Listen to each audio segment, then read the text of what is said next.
اخواني السلام عليكم.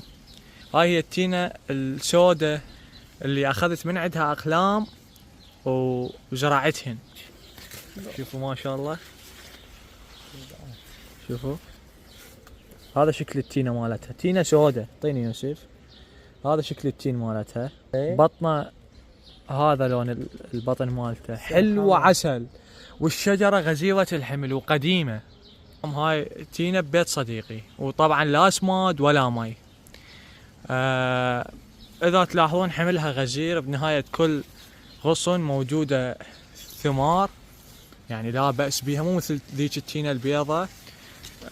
هذا حجم التينة، وبعد اكثر تكبر.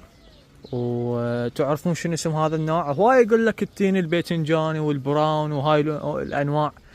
اخوان هاي التينة موجودة، يعني اذا تلاحظون كبيرة وموجودة من زمان عندنا.